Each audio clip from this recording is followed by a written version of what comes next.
So just wanted to give an update on these 706 heads.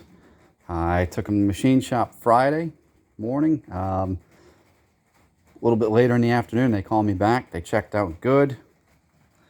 They just need some cleaning by me. Something I did want to discuss that I found out through talking to a friend of mine, actually as a graduate of the School of Auto Machinists in Houston. Sam is the name of the school. He asked me, why do you want to run dual valve springs on these? And I said, well, had some valve float last time I dynoed the truck. Like it was losing control of the cam, up around 5,900, 6,000 RPM. He says, well, what springs are on it? And I said, they're 918s. And he says, show me the cam card and all that. And we got talking and kind of bouncing some ideas. And I used a Trick Flow, which are Trick Flow packaged pack springs, 918s. And open pressure, they're 313 pounds, 125, installed, etc., etc. Well, the 918s they're like a what? I think 26 918 is the comp part number. Spring to go with that comp cam in that truck. They list them anywhere between 367 and 372 pounds open. So that might have been the problem. Rookie mistake on my part. I'll take my lumps for it. I ordered a set of Brian Tooley beehives, 365 open. Should be in the ballpark. Bought a whole kit. Locator, springs, and the seals. $199. Can't beat that. So we're going to go with that. I think it'll work. I'm not going to bother putting titanium retainers and or dual springs on it for a cam that size. Again, it's that XR 275, 222, 224 at 50, 566, 568 lift.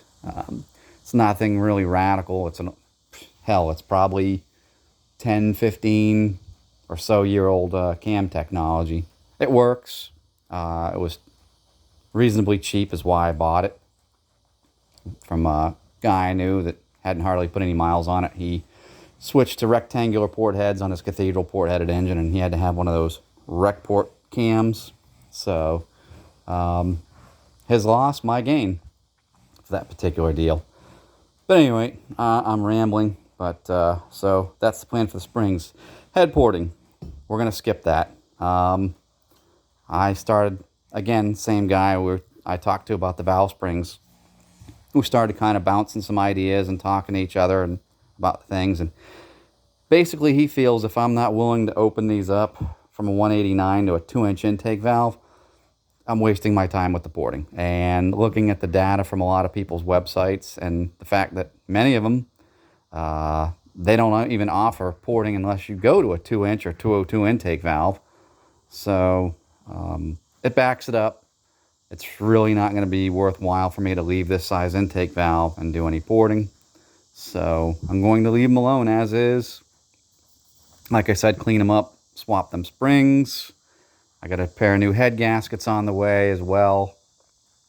And we're going to bolt them up and see what happens. So this truly should be A to B from a 317 to a 706 cylinder head swap. And see the dyno results. Just obviously the retune. If it's going to want more fuel, less timing, more timing, I don't know. We'll see. When I actually do have it on the dyno and my tuner taking care of that, I'll report back to everybody in, that video when I film all that, what changes we made in the tune and what it required.